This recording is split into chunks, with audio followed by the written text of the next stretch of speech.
Hello hi. അപ്പോൾ big ബോസിന്റെ 9ാമത്തെ ഡേയിലെ 10ാമത്തെ എപ്പിസോഡിനെ കുറിച്ചാണ് നമുക്ക് പറയാനുള്ളത്. കുറച്ച് ദിവസങ്ങളായിട്ട് നമുക്കൊന്നും റിവ്യൂ ചെയ്യാനാ മറ്റൊന്നും പറ്റിയിട്ടുണ്ടായിരുന്നില്ല. ചെറിയൊരു പനിയായിരുന്നു, അതുകൊണ്ട് നമുക്ക് കുറച്ച് ദിവസം ഒന്ന് റെഡി ആവാണ്ടായിരുന്നു. പിന്നെ ഇന്നലെ ചില കാര്യങ്ങളൊക്കെ ബിഗ് ബോസ് നടന്നിട്ടുണ്ട്. അപ്പോൾ കൂടുതൽ ഇൻട്രസ്റ്റിംഗ് ആയിട്ടുള്ള കാര്യങ്ങൾ നടന്നിട്ടില്ലെങ്കിൽ പോലും കുറച്ച് കാര്യങ്ങളൊക്കെ ബിഗ് ബോസിന്റെ ബിഗ് ബോസിനെ അനുസരിക്കാത്തൊരു കാര്യങ്ങളൊക്കെ നമ്മൾ ഇന്നലെ ഇടണ്ടായി. അപ്പോൾ ഈ മിഷേലിനെ കുറിച്ചാണ് എനിക്ക് പറയാനുള്ളത്. അതായത് നമുക്ക് പ്രിവിലേജ് ആയിട്ട് ഒരു കാര്യം കിട്ടിക്കൊണ്ടിരിക്കുന്ന സമയത്ത്, അല്ലെങ്കിൽ നമ്മുടെ കോൺഫിഡൻസിനെ ബാധിക്കുന്ന കാര്യം നമുക്ക് കറക്റ്റായിട്ട് കിട്ടുന്ന സാധനം നമ്മൾ മാക്സിമം യൂസ് ചെയ്യുന്ന ആ ഒരു പ്രവൃത്തി അല്ലെങ്കിൽ ആ ഒരു വസ്തു നമ്മളിൽ നിന്ന് നഷ്ടപ്പെട്ടു പോകുമ്പോൾ നമുക്കുണ്ടാവുന്ന ഒരു അഗ്രഷനും കോൺഫിഡൻസ് ഇല്ലായ്മ ഒക്കെ ഉണ്ടാവില്ലേ, അതിനെ വ്യക്തമാക്കുന്ന രീതിയിലാണ് ഈ ഗെയിം അങ്ങ് പോയിക്കൊണ്ടിരിക്കുന്നത്. ആ സമയത്താണ് നമ്മുടെ മിഷേലിന് മേക്കപ്പ് സാധനങ്ങൾ കിട്ടാതിരിക്കുകയും അതുപോലെ തന്നെ അവർക്ക് ഉപയോഗിക്കാൻ പറ്റാത്ത ഒരു അവസ്ഥ വരികയൊക്കെ ചെയ്യുന്നത്. അപ്പോൾ അവർക്ക് അതിൽ ഭയങ്കര ഇറിറ്റേഷനും ഭയങ്കര അഗ്രഷനൊക്കെ ആയിട്ട് നിൽക്കുകയാണ് ആള്. കാരണം ആളെ ഫേസ് എങ്ങനെ കൊടുക്കേണ്ടതെന്നുള്ള രീതി മാറിപ്പോവോ എന്നുള്ളൊരു പേടിയിലും, പിന്നെ ഈ ബ്യൂട്ടി കോൺഷ്യസ് ആയിട്ടുള്ള ആൾക്കാർക്ക് ഭയങ്കരമായിട്ട് ഈ സാധനങ്ങളൊക്കെ മിസ്സായി കഴിഞ്ഞാൽ ഭയങ്കര ഡിപ്രഷനിലേക്ക് പോകാൻ സാധ്യതയുണ്ട്. അപ്പം അതിൻ്റെ ഒരു സ്റ്റേജാണ് ഇപ്പോൾ നമ്മളിപ്പോൾ മിഷേലിൽ കണ്ടുകൊണ്ടിരിക്കുന്നത്. പക്ഷേ ബിഗ് ബോസിന്റെ നിയമങ്ങൾ അനുസരിക്കാതെ അവിടെ ആർക്കും മുന്നോട്ട് പോകാൻ കഴിയില്ല. കാരണം ബിഗ് ബോസ് തീരുമാനിക്കുന്ന കാര്യങ്ങൾ മാത്രമേ അവിടെ നടക്കുള്ളൂ. അപ്പോൾ പിന്നെ നമ്മുടെ ഇഷ്ടത്തിന് അവിടെ നിൽക്കാൻ പറ്റുകയാണെന്ന് വെച്ചെങ്കിൽ പിന്നെ അവിടെ പോകേണ്ട ആവശ്യമില്ല എന്നാണ് ബിഗ് ബോസിന്റെ നിയമം. അപ്പോൾ അതിനൊക്കെ പറ്റുന്ന ആൾക്കാർക്ക് മാത്രമേ അവിടെ ചെല്ലാനും എൻ്റർ ചെയ്യാനും പറ്റുള്ളൂ. കാരണം അവിടുത്തെ നിയമങ്ങൾ അനുസരിച്ച് അവിടെ എഗ്രിമെന്റ് ചെയ്തിട്ടാണ് നമ്മൾ ഇവിടെ പോകുന്നത്. അപ്പോൾ ഈ വക നിയമങ്ങളൊക്കെ ഉണ്ടാവുമ്പോഴും കള്ളത്തരത്തിലൂടെ ചിലപ്പോൾ ചില കാര്യങ്ങളൊക്കെ മാറ്റിവെച്ച് മേക്കപ്പ് ഒക്കെ മാറ്റിവെച്ച് ഉള്ളിൽ കൊണ്ടുവന്ന് യൂസ് ചെയ്യുന്ന ആ രീതി ബിഗ് ബോസിൽ നിന്നല്ല, നമ്മളൊരു ഷോ നടത്തുന്ന അല്ലെങ്കിൽ നമ്മുടെ ഒരു ആളുകൾ ചെയ്യുന്ന ഒരു കാര്യത്തിൽ നമ്മൾ പറയുന്ന റൂൾസ് തെറ്റിക്കുമ്പോൾ ആർക്കാരും ദേഷ്യം വരും. അത് എന്തായാലും അടുത്ത വീക്കെൻഡിൽ ചോദ്യം ചെയ്യപ്പെടും, അത് സത്യമാണ്. അപ്പോൾ ആ ഒരു അഗ്രഷനിൽ നമ്മുടെ അനുമോളോട് ഹൈറ്റിന്റെ കാര്യത്തിൽ ബോഡി ഷെയിം ചെയ്യുന്നുണ്ട്. ഈ ബോഡി ഷെയിമിങ് ഹൈ ലെവലും ലോ ലെവലും അങ്ങനെ ഒന്നുമില്ല. ബോഡി ഷെയിമിന്റെ കാര്യത്തിൽ എന്ത് പറഞ്ഞാലും ഒരു ബോഡി ഷെയിമിങ് ആയി തന്നെ നോട്ടീസ് ചെയ്യപ്പെടും. കാരണം ഹൈറ്റ് ആയാലും കളറായാലും അല്ലെങ്കിൽ ആളുടെ ഫിസിക്കായാലും അങ്ങനെ പല കാര്യങ്ങൾ വെച്ചിട്ടാണ് നമ്മൾ ബോഡി ഷെയിം ചെയ്യുന്നത്. നമ്മളല്ല, പല ആളുകളും ബോഡി ഷെയിം ചെയ്യുന്നത്. അപ്പോൾ അത് ഇപ്പോഴത്തെ കാലത്ത് ബോഡി ഷെയ്മിങ്, ഇപ്പോഴത്തെ കാലത്തൊന്നല്ലേ, എല്ലാ കാലത്തും ബോഡി ഷെയ്മിങ് ഒരു നല്ല പ്രവണത അല്ല എന്നുള്ളതാണ് നമ്മുടെ സോഷ്യലി ഉള്ളൊരു അവയർനെസ്. പക്ഷെ ഇതൊക്കെ അറിഞ്ഞിട്ടും ആളെ വായുന്ന ആള് അറിയാതെ തന്നെ ആള് എന്തോ സംഭവമാണെന്നുള്ള ഒരു രീതിയിലേക്കാണ് ആള് നീ ചെറുതാണെന്നുള്ളൊരു ഫീൽ മനസ്സിൽ വന്നിട്ട് അങ്ങനെ വന്നു പോയ ഒരു സംഭവമാണ്. പക്ഷെ അത് ചോദ്യം ചെയ്യപ്പെടേണ്ട സാധനമാണ്. ഇതിൽ അനുമോള് വലിയ പക്ക അടിപൊളി സംഭവമൊന്നുമില്ല. അനുമോള് ഭയങ്കര ഡ്രാമാറ്റിക് ആയിട്ടാണ് കാര്യങ്ങൾ നടത്തുന്നത്.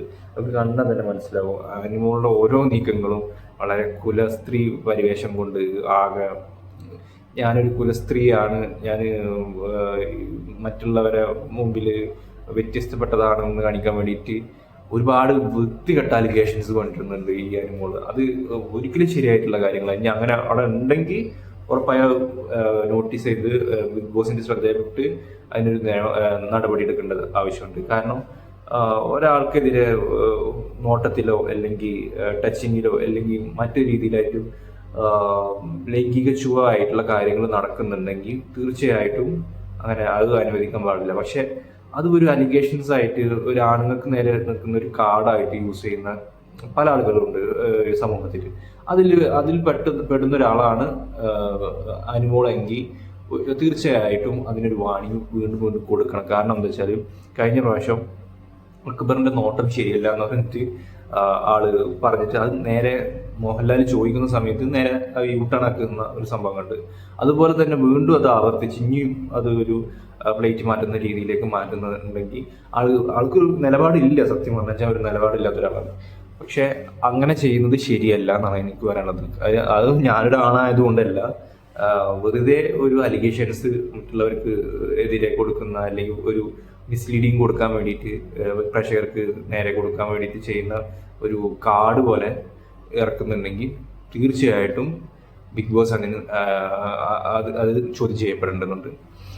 പിന്നീട് നമ്മുടെ അക്ബർ, അതുപോലെ തന്നെ മുനീൽ, അതുപോലെ തന്നെ ഷാനവാസ്, ഇവർ തമ്മിലുള്ള ഒരു ചെറിയ ഫൈറ്റാണ്. ചെറിയ ഫൈറ്റ് എന്നല്ല, ഒരു ഭക്ഷണത്തിൻ്റെ അവിടെ വന്നിട്ട് സംസാരിക്കുന്ന ഒരു രീതി, ഒരു സംഭവമാണ് ഉണ്ടായിട്ടുള്ളത്.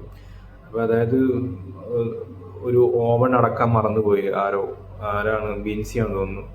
അത് അടക്കാൻ അനീഷിൻ്റെ സ്വഭാവം എല്ലാവർക്കും അറിയാലോ. അനീഷ് അങ്ങനെ ചൊറിഞ്ഞുകൊണ്ട് നിൽക്കുന്ന സ്വഭാവമാണ്. അപ്പോൾ അടക്കം എന്ന് പറയുമ്പോൾ ആർക്കും ഇഷ്ടപ്പെടുന്നില്ല അങ്ങനെ പറയുന്നത്. ഒരു ഡോമിനേഷനായിട്ട് ആരെങ്കിലും ഒരാളോട് നമ്മളെ കൽപ്പിക്കുന്നുണ്ടെങ്കിൽ നമുക്ക് ഇഷ്ടപ്പെടില്ല. കാരണം നമ്മളെല്ലാവരും ഈക്വലാണെന്നുള്ള ഒരു സിറ്റുവേഷനിൽ പോയിക്കൊണ്ടിരിക്കുക.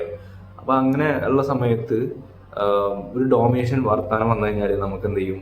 ഡോമിനേറ്റഡ് ആയിട്ടുള്ള ഒരു വർത്താനം വന്നു കഴിഞ്ഞാൽ നമുക്ക് എന്തായാലും സ്വാഭാവികമായിട്ട് ദേഷ്യം വരും. പക്ഷെ അവരുടെ ഗ്രൂപ്പിലായിട്ടുള്ളത് കൊണ്ട് അവർ അങ്ങനെ പറഞ്ഞു തീർക്കും. അക്ബർ പിന്നെ അധികം സ്ക്രീൻ സ്പേസ് കൊടുക്കേണ്ട വെച്ചിട്ട് സംസാരിക്കുന്നുമില്ല. ആ സമയത്താണ് നമ്മുടെ ഈ റന ഫാത്തിമ വരുന്നത്. റന ഫാത്തിമ വന്നിട്ട് ചൊറിയുന്നുണ്ട്. അപ്പോൾ റന ഫാത്തിമക്ക് പറയുന്നതിൻ്റെ അപ്പുറത്തേക്ക് അനീഷ് പറയുന്നുണ്ട്. പക്ഷെ റന ഫാത്തിമ ഒരാളെ സംസാരിച്ചടിക്കുക എന്നുള്ള ലെവലിലേക്ക് വന്നിട്ട് ഒരു കാര്യമില്ല. ഒരു പോയിന്റ്സ് ആയിട്ട് വരിക, പോയിന്റ്സ് പറഞ്ഞിട്ട് ആളെ അടിക്കുക. അത് ആളെത്ര ഹൈപ്പായിട്ട് സംസാരിച്ചാലും ലോ ആയിട്ട് സംസാരിച്ചാലും എങ്ങനെയായാലും നമ്മുടെ കയ്യിലൊരു പോയിന്റ്സ് ഉണ്ടെങ്കിൽ നമുക്ക് അത് സംസാരിച്ച് ചോദ്യം ചെയ്യപ്പെടാം. പക്ഷെ ഈ പോയിന്റ്സ് ഇല്ലാതെ നമ്മൾ അവിടുന്ന് എടുത്ത കാര്യങ്ങളൊക്കെ ഇട്ടിട്ട് മിക്സഡ് ആക്കിയിട്ട് എന്നൊന്നും പറഞ്ഞിട്ട് ഒരു കാര്യമില്ല. കാരണം നമുക്ക് പ്രേക്ഷകർക്ക് ഇത് കാണേണ്ടത് എന്താ വെച്ചാൽ ഇവരെന്താ ഉപയോഗിക്കുന്നത്, പോയിന്റ്സ് എന്താ ഉപയോഗിക്കുന്നത്, ആരുടെ ഭാഗത്തെ ശരി എന്താണെന്നുള്ളതായിരിക്കും. അല്ലാതെ നിങ്ങൾക്ക് അഭിപ്രായം കാണാൻ വേണ്ടിയിട്ടൊന്നുമല്ല നമ്മൾ ഈ പരിപാടി കാണുന്നത്. പിന്നെ അതിലിടക്ക് നമ്മുടെ ഷാനവാസിനെ സ്ക്രൂ ചെയ്തിട്ട് ബിന്നി സ്ക്രൂ ചെയ്യുന്നുണ്ട്. അവർ സംസാരിക്കുമ്പോൾ, ഈ അടുക്കളയിൽ നിന്ന് സംസാരിക്കുമ്പോൾ തുപ്പല കൈക്ക് പിഴി തുടങ്ങുന്നു. അപ്പം ഷാനവാസ് അതൊരു പോയിന്റായി എന്നുള്ളൊരു ലെവലിലേക്ക് പോയിട്ട്, പിന്നെ പ്രത്യേകിച്ച് ക്യാപ്റ്റൻ അല്ല, അപ്പോൾ അതുകൊണ്ട് നിങ്ങൾ സംസാരിച്ചോളൂ, പക്ഷെ തുപ്പല നിൽക്കരുതട്ടോ ഒന്നും ഇത് പറഞ്ഞു. അപ്പോൾ ആർക്കായാലും ഇഷ്ടപ്പെടില്ല, ഒരു ചോദ്യം ചെയ്യപ്പെടുന്നത്. അപ്പോൾ ഷാനവാസിനായിട്ട് സംസാരിക്കുന്നതിനിടയിൽ അക്ബറും അതുപോലെ തന്നെ ഒനിയിലും കൂടി വന്ന് ചേരുമ്പോൾ അക്ബർ അറിയാതെ എന്നറിയില്ല, ഇന്റൻഷൻ ഇല്ലാന്നറിയില്ല, ആള് അങ്ങനത്തെ ഒരു നാച്ചുറൽ ആളാണ്, തെറി വിളിക്കുന്ന ഒരാളാണ്. അപ്പോൾ തെറി വിളിച്ചു. ആ തെറി ചോദ്യം ചെയ്യപ്പെടേണ്ടതാണെന്നൊക്കെ പറഞ്ഞിട്ട് ഒനിയിൽ സംസാരിച്ചിട്ടുണ്ടായിരുന്നു. അങ്ങനെയൊന്നും ചെയ്യൂല, ചിലപ്പോൾ ഒരു വാണിയും കൊടുക്കും, അതിനപ്പുറത്തേക്കൊന്നും ഒന്നും സംഭവിക്കാൻ പോകില്ല. കാരണം കഴിഞ്ഞ സീസണിലൊക്കെ ഇതൊക്കെ ഒരുപാട് സംഭവിച്ചിട്ടുള്ള കാര്യങ്ങളാണ്. അപ്പോൾ അതിലിടക്ക് നമ്മുടെ ബിന്നി വന്നിട്ട് ചോദിക്കുന്നുണ്ട് എന്ത് ഭക്ഷണം ആയിട്ടില്ല എന്നുള്ള. അപ്പോൾ നമ്മുടെ അനീഷ് പറയുന്നുണ്ട് ഭക്ഷണം ആയിട്ടില്ല, വേണമെങ്കിൽ കുറച്ച് വായു എടുത്ത് കഴിച്ചു എന്ന് പറയുന്നുണ്ട്. അത് അപ്പോഴും ബിന്നി കുറച്ച് ഡിഫെൻഡ് ചെയ്യുന്നുണ്ട്. പക്ഷെ ഇവർക്ക് പറ്റുന്നൊരു ഇത് എന്താ വെച്ചാൽ പോയിന്റ്സ് ഇല്ല, ഇങ്ങനെ പറയാനുള്ളൊരു പോയിന്റ്സ് ഇല്ല, വ്യക്തമായ പോയിന്റ്സ് ഇല്ലാതെ സംസാരിക്കുമ്പോഴാണ് നമുക്ക് പ്രേക്ഷകർക്ക് ഇവരെ കണക്ട് ചെയ്യാൻ പറ്റാതിരിക്കുന്നത്. അപ്പോൾ ഇന്ന് ലാസ്റ്റ് നടന്നിട്ടുള്ള നമ്മുടെ സെൽഫ് ഇൻട്രൊഡ്യൂസ് ആയിട്ടുള്ള കാര്യങ്ങളൊക്കെ ഉണ്ടെന്ന് അതൊന്നും അവരൊക്കെ നമുക്ക് അറിയാം. അത് ഓവറായിട്ട് ഇങ്ങനെ നീണ്ടുപോയിട്ട് ഒരു ലെങ്ത് ഒരു എപ്പിസോഡാക്കേണ്ട ആവശ്യമില്ല. എന്താ അവർ പറയുന്ന പോയിന്റ്സ് അത്ര മതി. ഇമോഷണലും ഇതൊന്നും നമുക്ക് അറിയേണ്ട ആവശ്യമില്ല. കാരണം അവർ എന്താണെന്നുള്ളത് നമുക്ക് ഇവിടെ സോഷ്യൽ മീഡിയയിൽ കാണാൻ പറ്റുന്നുണ്ട്. ഇനി കാണാൻ പറ്റാത്തവർക്കാണ് അങ്ങനെ വെച്ചെങ്കിൽ ചെറിയ ബൈറ്റായിട്ട് നീണ്ടുപോകുന്ന സാധനമായിട്ട് ബോറടിപ്പിക്കാതിരിക്കുക. കാരണം അത് ഒരു ബോറടി തന്നെയാണ് അങ്ങനെ പോകുന്നത്. ചില ആൾക്കാരെ ഇമോഷണലൊക്കെ കണക്ട് ചെയ്യുന്നുണ്ട്. പക്ഷേ അത് കാണാൻ ഒരു പ്രേക്ഷകർ എന്ന നിലയ്ക്ക് എനിക്കൊരു ഇൻട്രസ്റ്റ് ഇല്ലാത്ത സംഭവമാണ്. ഇങ്ങനെ സെൽഫായിട്ട് എന്തെങ്കിലുമൊക്കെ പറഞ്ഞ് ഓക്കെ പരിചയം, നമ്മൾ ഓൾറെഡി അവരെ നമ്മൾ എല്ലാവരും അറിഞ്ഞിരിക്കുന്നുണ്ട്. പിന്നെ അതിൽ കൂടെ ഞാൻ വീണ്ടും വന്നത് ഞാൻ ഇതാണ് കേട്ടോ, ഞാൻ ഇങ്ങനെയാണ് കേട്ടോ, എൻ്റെ ഫാമിലി കാര്യങ്ങൾ ഇങ്ങനെ ഉണ്ടോ എന്നൊക്കെ പറയുമ്പോൾ കാണാൻ വലിയ താല്പര്യം തോന്നുന്നില്ല. അപ്പോൾ ഇതൊക്കെയാണ് ഇപ്പോൾ ബിഗ് ബോസിൽ ഇന്നലെ നടന്നിട്ടുള്ളത്. പിന്നെ നിവിനെ കുറിച്ച് പറയേണ്ടതുണ്ട്. കാരണം നിവിന് ഒരു കോമഡി ട്രാക്കായിട്ടാണ് ആൾ പോയിക്കൊണ്ടിരിക്കുന്നത്. കോമഡി ട്രാക്ക് എന്ന് പറയുമ്പോൾ അങ്ങനെ ഭയങ്കര ഹ്യൂമർ ആയിട്ടുള്ളതല്ല, ആളെ മാനറിസം സ്വാഗ് ഒക്കെ ഭയങ്കര ഒരു കോമഡി ഫീൽ ചെയ്യുന്നുണ്ട്. അതുകൊണ്ട് നമുക്ക് കണ്ടിരിക്കുമ്പോൾ തന്നെ നമുക്ക് ആളോട് കുറച്ചും കൂടി ഒരു ബോണ്ട് പ്രേക്ഷകർക്ക് തോന്നാൻ സാധ്യതയുണ്ട്. പ്രത്യേകിച്ച് ഈ ആദില നൂറൊക്കെ കുറച്ചും കൂടി ഒരു ഇമോഷണലി അങ്ങോട്ട് ഒരു അറ്റാച്ച് കൊടുക്കുന്നുണ്ട്. കാരണം ആളൊരു കോമഡിയാണ്, ഒരു കള്ളൻ പരിവേഷത്തിലൂടെ അവിടെ ഗെയിം കളിക്കുന്ന ഒരാളാണെന്നുള്ള ലെവലിലേക്ക് ആൾക്ക് ഇൻട്രസ്റ്റിംഗ് ആയി തോന്നുന്നുണ്ട്. അതുപോലെ തന്നെ പ്രേക്ഷകനും കണക്റ്റ് ആവുന്നുണ്ട്. ഇങ്ങനെ ഗെയിം അങ്ങനെ വലിയ രീതിയിൽ ഗെയിം കളിക്കുന്നില്ലെങ്കിൽ പോലും ചെറിയ കാര്യങ്ങളൊക്കെ സംസാരിച്ച് അല്ലെങ്കിൽ ആ സ്വാഗൊക്കെ ഇട്ട് അങ്ങനെ ഒരു എൻ്റർടൈൻമെൻറ്റ് അവർ ചെയ്യുന്നുണ്ട്. ഇതിൽ കുറേ ആൾക്കാർ കാണുന്നില്ല ഇപ്പോഴും, പക്ഷേ അവരൊക്കെ ഇനി മുന്നോട്ട് വരാൻ സാധ്യതയുണ്ട്. അപ്പോൾ ഇനി അടുത്തൊരു വീഡിയോ ആയിട്ട് വീണ്ടും നമുക്ക് കാണാം. ബൈ.